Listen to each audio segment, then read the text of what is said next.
Hey everyone, I'm Fred Ranger and I hope you're doing good. In today's video, I want to share my thoughts around a little upgrade that I've recently made on my small portable 4K video camera. So stay there and I'll tell you all about it.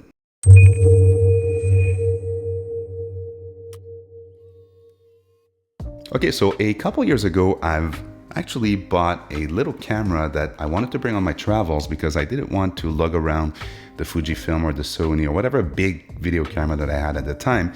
And I was fairly impressed by this guy. So this is the Osmo Pocket version 1. And I've brought this guy all over the world. And as you can see, it's pretty small, but it was mighty back then to have a 4K camera that's super stabilized, that on a press of a button, you can just go like this and voila, you are ready to shoot 4K content. It did come with some flaws though, because if you look at the screen that was on this little bad boy, you can see that it's very, very small. So they ended up putting a plug here so you could attach your iPhone. And this for me was a bit, cumbersome because might as well just take the big camera then if I have to attach a bigger screen to this small camera. Nevertheless, I was very impressed by how this camera was performing in terms of stabilization and also the way it was behaving in terms of, sunny days and low light. Although it wasn't the best in low light, it was pretty capable to document, day to day or my travels. But I recently wanted to upgrade this one because I've heard about something big. And when I say something big, the camera is still very small. This is the Osmo Pocket 3, not sponsored.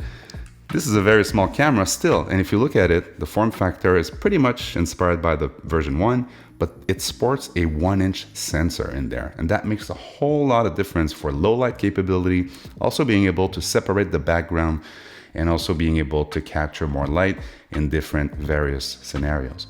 Also the screen, right? I told you how the screen was super little on the first iteration. Well, look at this. You flip it like that and off you go.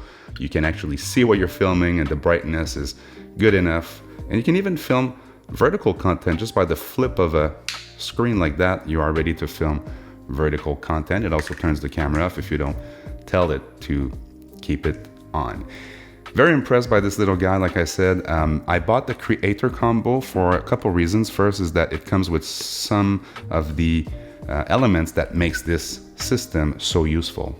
And the first being this little guy. So this is the DJI mic, and this is a wireless mic. This is one that you just press a button. Again, simplification of the process for me is key, especially when I travel. I want to focus on my photography, not necessarily fiddling around with complex video equipment. So this guy, you press the button, it connects directly to the camera, and you are ready to capture very, very decent audio on the go. It also comes with the dead cat, so if there's wind, you won't have any problem hearing the audio.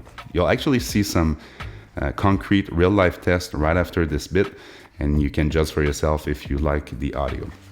It also came with this tripod here that you can put on a table, and again, if you're traveling, if you're vlogging, it might be very useful to put that on a stable surface and talk to the camera, or just to capture a nice, sunset and so on and so forth. This also is an extra battery, so for long shoots, this becomes clutch because you'll be able to get that extra juice you need to complete your day of shooting.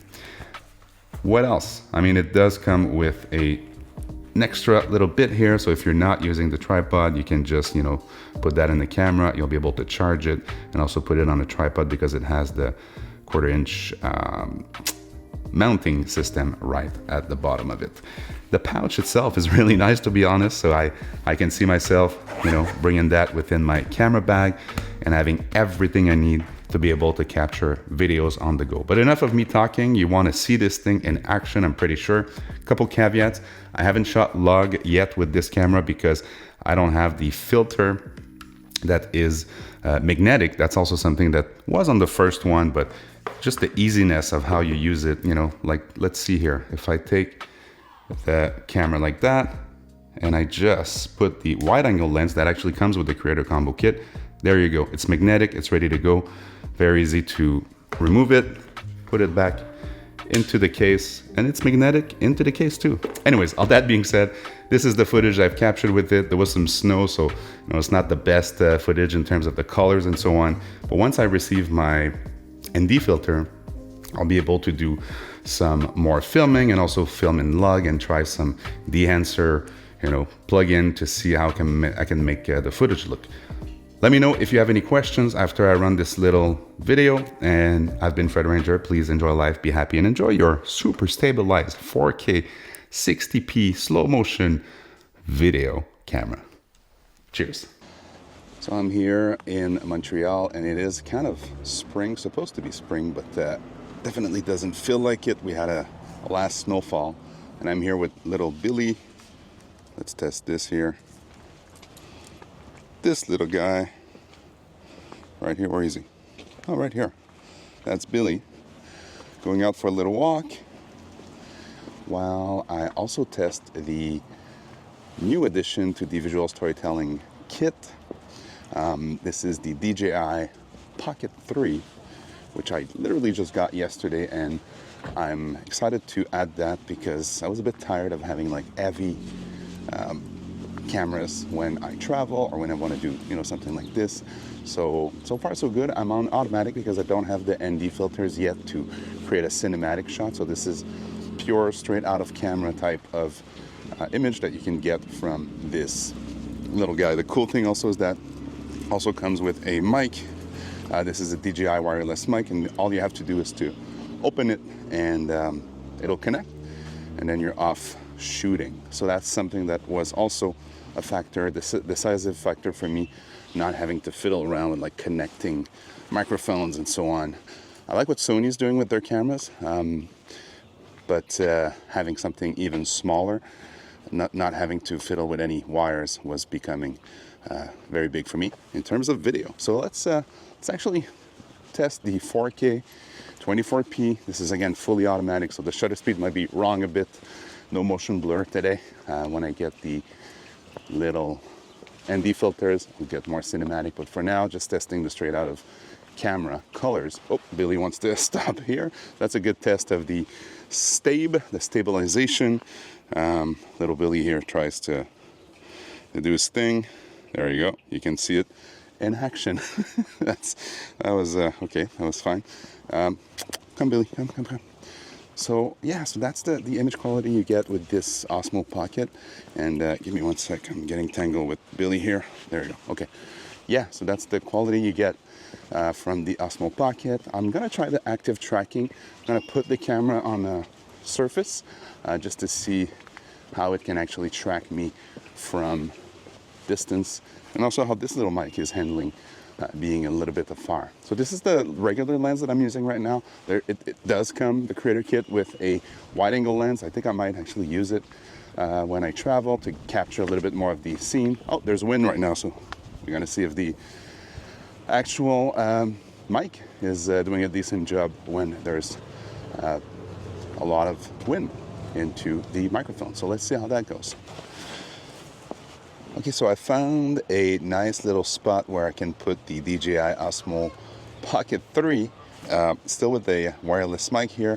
And I've put it in a mode where it'll track my face wherever I am. So I'm in my beautiful park next to my house, right next by the water. You can see some people walking here. It's beautiful. It's on the southwest of the island of Montreal. So let's just see how this thing can track you. Like if you are a solo creator, I think this is a very interesting piece of gear, because if you want to do a shot like this one where you just walk through the frame and you want to simulate like if somebody was filming you, it's not perfect. It might not be as smooth as if someone was doing it, but it seems to be tracking me very, very well. It's very cold outside right now. I mean, very cold. It's like -5 degrees Celsius, and this thing seems to be operating very well under these conditions at least. So we'll see the heat over the summer, but for now it is a very nice piece of kit that I'm adding to my arsenal. And for storytellers like myself who needs to review stuff from time, right here I've got the Fujifilm GFX 102, and I'm planning on shooting today just to review how it feels, the files, and all this great stuff to report back to you. But again, this little camera, I think I'm gonna like, and it's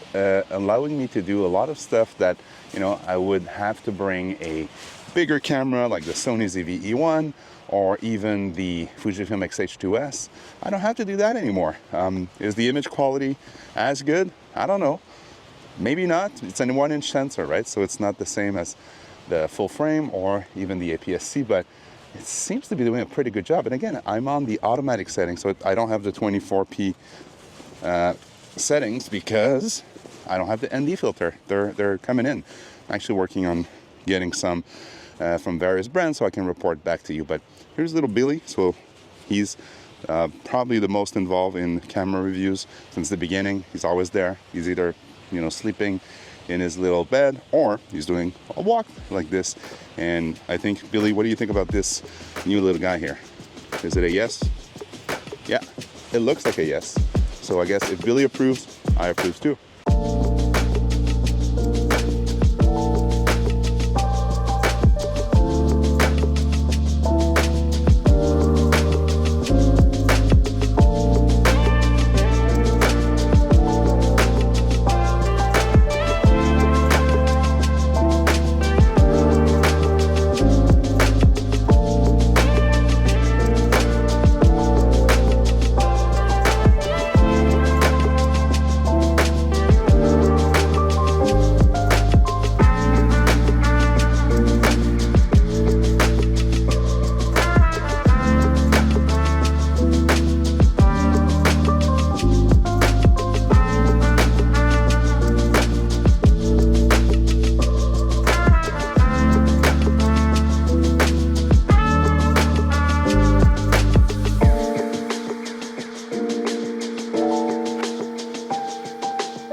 Okay, so far so good. The tests are going super well. I think I did a slow-mo shot, but it was at 240 frames per second, which is a bit intense for a slow-mo. I would have preferred 120. I'll have plenty of time to test.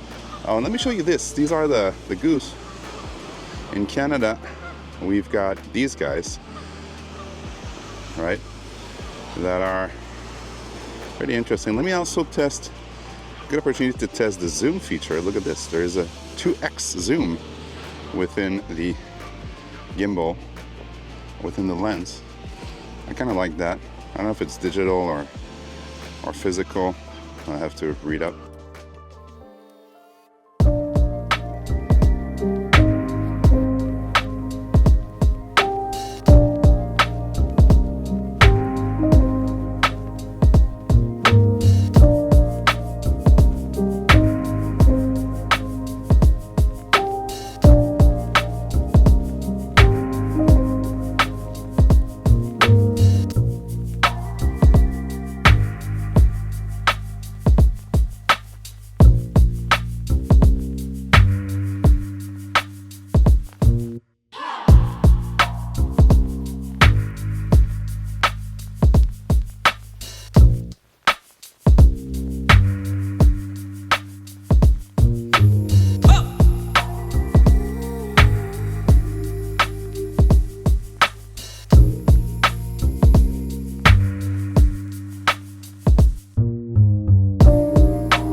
So I've been really enjoying this Osmo Pocket. I mean, this is a walking test at the same time that I'm talking. So yeah, I like this mic. I like the fact that it connects directly to the Osmo Pocket. I like the fact that it's small, that the battery life seems to be good because there is a battery pack attached to it that comes with the Creator Combo. I would recommend getting the Creator Combo, to be honest. And yeah, I think this 1-inch sensor makes a difference. Can't wait to get my hands on a ND filter so I can get a bit more shadow depth of field and, you know, cinematic kind of with this little guy. And yeah, I think this will become kind of my go-to for travel light setup. So imagine, I don't know, like a Q2 in this. It's not a big bag you're bringing for your travel, so I kind of like that. But yeah, we'll see with further tests. For now, if you have any questions, let me know down below. Cheers. Oh, and by the way, there is this very cool feature where when you flip the screen down, it'll actually go in 3K mode and let you do vertical videos, which is, you know, as you know, pretty popular on all the platforms. So very neat feature. You just have to flip the screen down. It automatically detects that this is a vertical video, and it lets you do a capture like this. So this is pretty cool. Good job, DJI.